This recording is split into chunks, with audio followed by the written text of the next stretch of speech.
नमस्कार। दिन भर की खबरों का हर अपडेट और फॉलोअप लेकर मैं हूं आपके साथ वैभव मिश्रा। खबरों की खबर हो या फिर खबरों पर असर, हमारे संवाददाता खबरों के पीछे दौड़ते हैं दिन भर। ग्राउंड जीरो से सीधी खबर बताएंगे हमारे तमाम जनता रिपोर्टर्स। संसद का मॉनसून सत्र आज से शुरू हो गया। सत्र की शुरुआत में प्रधानमंत्री नरेंद्र मोदी ने मीडिया को संबोधित किया। प्रधानमंत्री नरेंद्र मोदी ने कहा कि विपक्ष के लोग सत्ता पक्ष से तीखे सवाल पूछें, लेकिन सरकार को भी जवाब देने का मौका दें ताकि आम जनता तक सरकार की आवाज भी पहुंच पाए। प्रधानमंत्री ने यह भी कहा, मैं आशा करता हूं सभी को वैक्सीन का एक डोज लग गया होगा। सभी सदन वाले और अन्य लोग कोरोना का प्रोटोकॉल का पालन करते रहेंगे। वैक्सीन बाहु पर लगती है तो आप सभी बाहुबली बन जाते हैं। अब तक 40 करोड़ से अधिक लोगों को कोरोना के खिलाफ वैक्सीन लग चुकी है, यानी 40 करोड़ से ज्यादा लोग बाहुबली बन चुके हैं। प्रधानमंत्री नरेंद्र मोदी ने यह भी कहा कि कोरोना महामारी ने पूरी दुनिया को अपनी चपेट में लिया हुआ है। हम चाहते हैं कि इस महामारी को लेकर संसद में सार्थक चर्चा हो। विपक्ष द्वारा जो भी सुझाव दिए जाएंगे। संसद के मॉनसून सत्र की शुरुआत काफी हंगामेदार रही, जहां संसद के दोनों सदनों में प्रधानमंत्री के संबोधन के दौरान विपक्ष ने बाधा डाली, तो प्रधानमंत्री मोदी ने भी अपने संबोधन के दौरान विपक्ष पर जमकर हमला बोला। प्रधानमंत्री मोदी ने कहा कि विपक्षी दलों के नेताओं की सोच महिला विरोधी है, क्योंकि महिलाओं का मंत्री बनना विपक्ष को रास नहीं आ रहा। साथ ही प्रधानमंत्री मोदी ने विपक्षी दलों के नेताओं को सलाह दी कि नए मंत्रियों का विपक्ष को सम्मान करना चाहिए।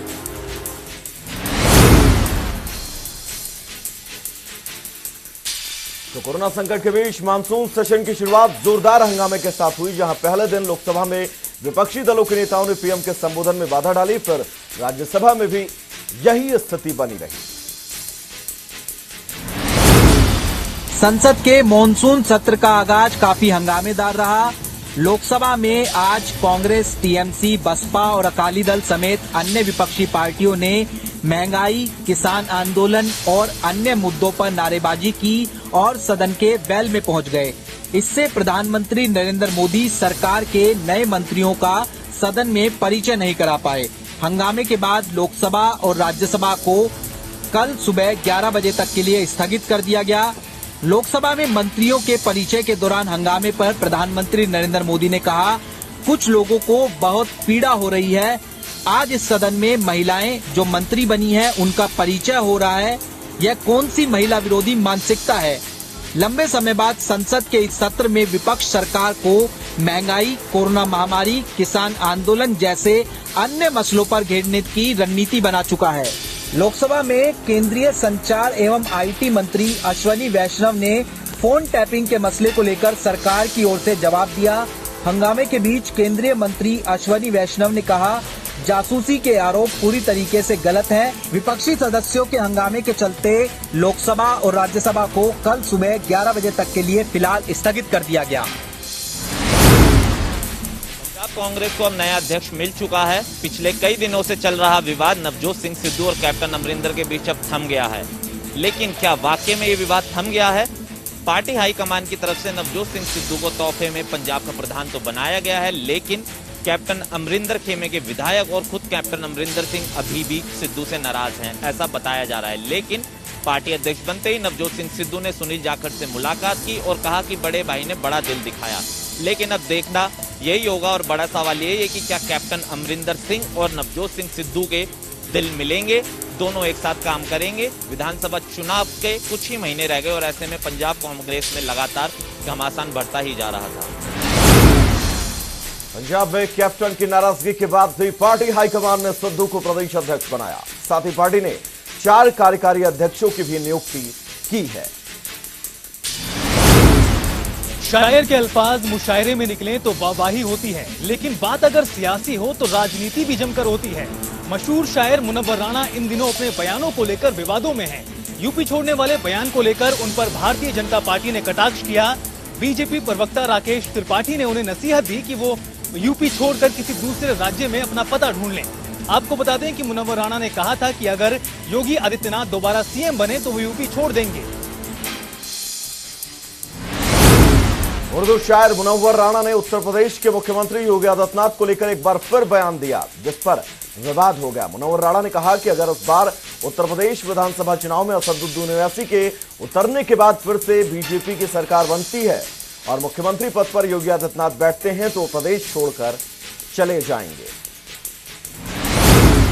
2022 में यूपी विधानसभा चुनाव होने हैं और सभी राजनीतिक पार्टियां अपनी पूरी ताकत झोंक रही है। वहीं यूपी दौरे पर पहुंची कांग्रेस महासचिव प्रियंका गांधी ने कहा कि यूपी में गठबंधन के ऑप्शन तो खुले हैं, लेकिन अब परिस्थितियों को देखते हुए ही गठबंधन में फैसला लिया जाएगा। तो वहीं बीएसपी प्रमुख मायावती ने ब्राह्मणों को जोड़ने का आह्वान किया और कहा कि ब्राह्मण समाज बीजेपी को वोट करके पछता रहा है और अब उन्हें बीएसपी से वापस जुड़ जाना चाहिए। यूपी विधानसभा चुनाव में बस कुछ महीने बचे हैं और कांग्रेस सत्ता में वापसी के लिए हर संभव प्रयास कर रही है। कांग्रेस महासचिव प्रियंका गांधी ने यूपी में गठबंधन के सहारे चुनाव लड़ने के बड़े संकेत दिए हैं, तो मायावती ने भी तैयारियां पूरी कर ली हैं। महाराष्ट्र सरकार में भले ही सब कुछ ठीक ठाक दिखाने की कोशिश की जा रही हो, लेकिन महाअघाड़ी गठबंधन में सब कुछ ठीक ठाक नहीं चल रहा है। दरअसल एनसीपी सांसद ने कहा है कि शरद पवार के आशीर्वाद से ही उद्धव ठाकरे मुख्यमंत्री की कुर्सी पर बैठे हैं। इसके बाद शिवसेना नेता शिवाजी राव पाटिल ने कहा है कि अगले 25 साल तक शिवसेना तय करेगी कि मुख्यमंत्री कौन होगा। यानी कि साफ है कि अघाड़ी गठबंधन में सब कुछ ठीक ठाक नहीं चल रहा है। महाराष्ट्र की गठबंधन सरकार में ऑल इज वेल दिखाने के लिए भले ही बड़े नेताओं की ओर से तमाम कोशिशें की जा रही हों, लेकिन जमीनी हकीकत कुछ अलग है। रविवार को एक बार फिर से महाविकास अघाड़ी के दो अहम दलों शिवसेना और एनसीपी के बीच टकराव तेज हुआ। हाई कोर्ट ने उत्तर प्रदेश सरकार और वहां के अधिकारियों को हिदायतें दी है कि कोरोना के नियमों को तोड़ने वालों के खिलाफ सख्त कार्रवाई की जाए। वहीं सुप्रीम कोर्ट ने पुलिस अधिकारियों से कहा है कि कांवड़ यात्रा निकालने वालों के खिलाफ एक्शन लिया जाए। उत्तर प्रदेश सरकार ने इस बार कांवड़ यात्रा पर पाबंदी लगाई है। सुप्रीम कोर्ट ने उत्तर प्रदेश सरकार और वहां के अधिकारियों को हिदायत दी है कि अगर कोई कोरोना के नियमों का उल्लंघन करे तो उसके खिलाफ सख्त कार्रवाई हो। सुप्रीम कोर्ट ने पुलिस अधिकारियों से यह भी कहा है कि अगर कोई कांवड़ यात्रा निकालने की कोशिश करे तो उसके खिलाफ सख्त एक्शन लिया जाए। भारत समेत दुनिया के कई देशों में अब कोरोना के मामलों में कमी देखने को मिल रही है। हालांकि अभी दूसरी लहर पूरी तरह शांत नहीं हुई है। दुनिया में 24 घंटे में 5.5 लाख नए केस सामने आए तो 24 घंटे में करीब 8500 लोगों की जान चली गई। हालांकि देश में 24 घंटे में 38,164 नए केस सामने आए और 24 घंटे में 499 लोगों की मौत हो गई। भारत समेत दुनिया के कई देशों में कोरोना के मामलों में अब गिरावट देखने को मिली है। दुनिया के आंकड़ों को देखें तो अभी भी रोजाना करीब 5.5 लाख नए मरीज सामने आ रहे हैं।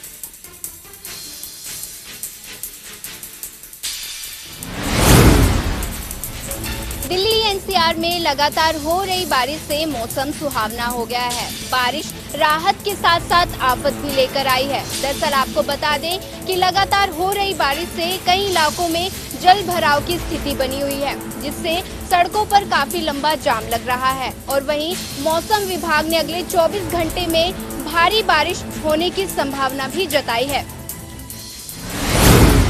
दिल्ली एनसीआर में भारी बारिश का सिलसिला जारी है। बारिश के कारण शहर के कई इलाकों में जलभराव के हालात हैं, जिसके कारण सड़कों पर ट्रैफिक की रफ्तार सुस्त नजर आई। दिल्ली एनसीआर समेत पूरे उत्तर भारत में उमस भरी गर्मी से परेशान लोगों को मॉनसून ने राहत दी है। दरअसल दिल्ली वासियों को लंबे समय से मॉनसून का इंतजार था, वो इंतजार अब खत्म होता नजर आ रहा है। आपको बता दें कि सोमवार तड़के सुबह 4 बजे से दिल्ली एनसीआर समेत उत्तर भारत में बारिश हो रही है। ये बारिश दिल्ली वासियों को ठंडा करने का काम कर रहा है, तो वहीं ये लगातार आफत बनकर आया है। आपको बता दें कि दिल्ली के कई इलाकों में जल भराव देखा गया है, जिससे लोगों को परेशानी का सामना करना पड़ रहा है। आपको बता दें कि मौसम विभाग का कहना है कि 2 से 3 दिन और बारिश होने का संभावना है। दिल्ली एनसीआर समेत पूरे उत्तर भारत में उमस भरी गर्मी से परेशान लोगों को मौसम ने राहत दी है। तड़के सुबह 4 बजे से ही दिल्ली एनसीआर समेत उत्तर भारत में बारिश ने राहत के साथ साथ आफत भी खड़ी कर दी है। उत्तर भारत में मानसून एक्टिव हो चुका है। चंडीगढ़ में भी सुबह से हो रही बारिश की वजह से लोगों को उमस और गर्मी से काफी राहत जरूर मिली है, तो वहीं तापमान में भी काफी गिरावट दर्ज की गई है। मौसम विभाग की तरफ से हरियाणा के 6 जिलों में रेड अलर्ट भी जारी किया गया है। इसके साथ ये कहा गया है कि अगले 48 घंटे इसी तरह रुक रुक कर बारिश होती रहेगी। तो वहीं मौसम विभाग का ये भी कहना है कि इस बार मौसम देरी से जरूर है, लेकिन सामान्य ही रहेगा। अभी तक हमने आपको सेक्टर 10 के सरकारी अस्पताल से लेकर वेदांता से दिल्ली जाने वाले अंडरपास की सूरत हाल दिखाया था। अब शहर के पॉश इलाकों की हकीकत दिखाते हैं। सिग्नेचर टावर पर इस वक्त हम मौजूद हैं। आप देख सकते हैं कि किस तरह का नज़ारा है। यह कोई समुंदर की लहरें नहीं हैं, बल्कि मानसूनी बारिश का नज़ारा है, जो कि भारी बारिश के बाद, मूसलाधार बारिश के बाद तमाम इलाकों के अंदर ये जल भराव की स्थिति, या यूँ कहें ये परेशान कर देने वाली स्थिति का सामना आम लोगों को, आम जनता को, चाहे इसमें चौपहिया वाहन चालक हों या फिर दोपहिया वाहन चालक, तमाम लोगों को करना पड़ रहा है। और ये जो स्थिति है, ये स्थिति काफ़ी परेशान कर देने वाली है। साइबर सिटी के तमाम हिस्सों से जो तस्वीरें हम आप तक लगातार पहुंचा रहे हैं, परेशान कर देने वाली स्थिति है कि जिला प्रशासन हर मानसून की बारिश में दावे करता रहा है कि इस बार की मानसून की बारिश में वाटर लॉगिंग जैसी समस्या, जल भराव जैसी स्थिति देखने को नहीं मिलेगी। लेकिन शहर का पॉश इलाका है, सिग्नेचर टावर का इलाका है। आप देख सकते हैं कि अंडरपास के नीचे तक भारी जल भराव की स्थिति है। और यही जो इलाका है, ये शीतला माता मंदिर की तरफ जा रहा है। तो यानी जो जिस तरह का विकास कागजों में किया गया या जमीन पर उतारा गया, कहीं ना कहीं बिना तैयारियों के इस तरह की ये विकास की बयार साइबर सिटी गुरुग्राम में बही है, जिसके चलते हर मानसूनी बारिश में 2016 के महाजाम के बाद यही स्थिति, जमीनी हकीकत देखने को सामने आती रही है। हालांकि इस बार के नगर निगम कमिश्नर की तरफ से ये कहा गया था, जिला उपायुक्त की तरफ से ये कहा गया था कि इस बार मानसूनी बारिश को लेकर खासी तैयारी, खासी तैनाती अधिकारियों की वो की गई है। लेकिन सूरत हाल देर शाम से फरीदाबाद में हो रही झमाझम बरसात ने नगर निगम के दावों की पोल खोल कर रख दी है। प्रशासन पूरी तरह से फेल नजर आया है। फरीदाबाद की हर गली, हर कॉलोनी, हर सेक्टर पूरी तरह से जलमग्न है। चाहे वो वीआईपी क्षेत्रों की बात करें या जो छोटी कॉलोनियाँ हैं उनकी बात करें।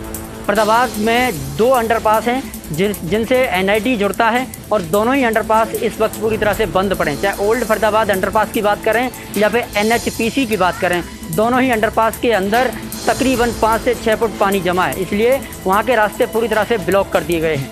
वहीं फरीदाबाद में इन अंडरपासों की गंभीरता को देखते हुए पिछले दिनों मुख्यमंत्री मनोहर लाल खट्टर ने कहा था कि बड़ी बड़ी मोटरें लगाई जाएं ताकि इन अंडरपास के नीचे से पानी निकाला जा सके, लेकिन अभी तक इस और कोई भी काम नहीं किया गया है।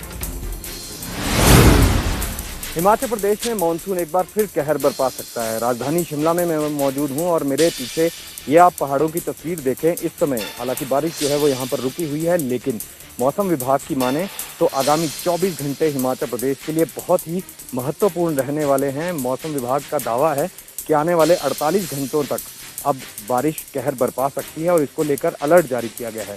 वहीं राज्य के 4 जिलों के लिए रेड अलर्ट जारी किया गया है। 4 जिलों में जिला कांगड़ा, बिलासपुर, मंडी और सिरमौर, ये वो 4 जिले हैं जिनमें भारी से बहुत भारी यानी कि heavy to very heavy rain की बात यहाँ पर मौसम विभाग कह रहा है। वहीं बीते 24 घंटों से लगातार बारिश बहुत से इलाकों में लगातार जारी है। वहीं राजधानी शिमला में भी मौसम बेहद सुहावना हो गया है और ऐसे में मौसम विभाग ने सभी जिला प्रशासन को ये अलर्ट भेजा है और इस अलर्ट के जरिए तैयारी रखने के लिए जो है वो यहाँ पर कहा गया है।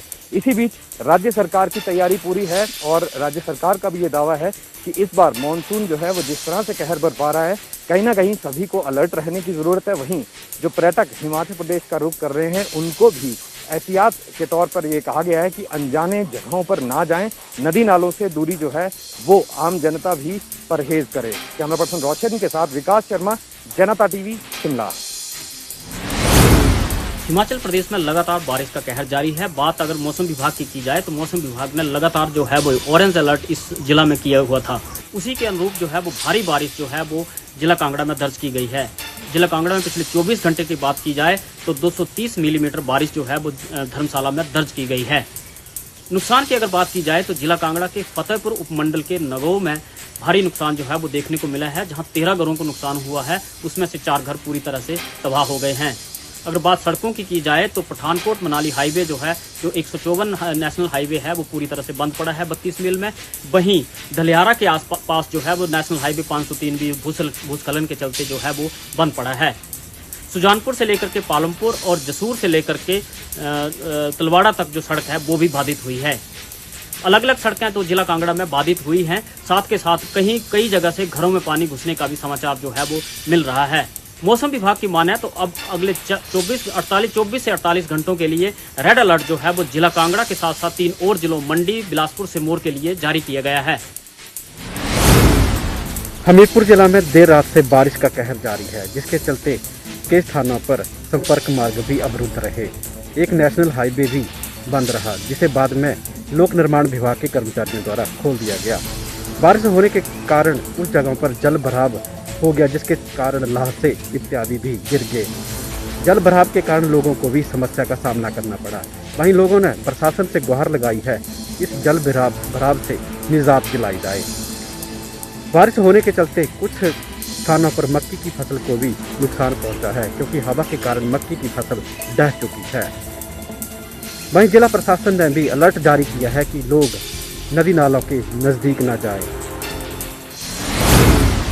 हरियाणा में विचार विमर्श के बाद फिर बंद किए जा सकते हैं स्कूल, क्योंकि अभी 3 दिन पहले ही निर्धारित एसओपी नियमों के साथ 9वीं से 12वीं तक की कक्षाओं को खोला गया था। लेकिन तीसरी लहर की आशंका के चलते कहीं ना कहीं अभिभावकों में अब भी असमंजस की स्थिति है, जिसके चलते स्कूलों के अंदर छात्र जो है सही संख्या में नहीं आ रहे, जिसके चलते इस मामले में शिक्षा मंत्री कंवरपाल गुर्जर का कहना है कि हम बच्चों की जान को खतरे में नहीं डाल सकते। हालांकि पूरे नियमों के अनुसार डॉक्टरों और विशेषज्ञों की राय के बाद ही 9वीं से 12वीं तक की कक्षाओं को खोला गया था। लेकिन आगे अगर किसी प्रकार की दिक्कत आती है या जिस प्रकार से तीसरी लहर की आशंका जताई जा रही है, तो उसको देखते हुए हरियाणा में स्कूल बंद किए जा सकते हैं अभी, लेकिन विशेषज्ञों की राय के बाद ही सही निर्णय लिया जाएगा।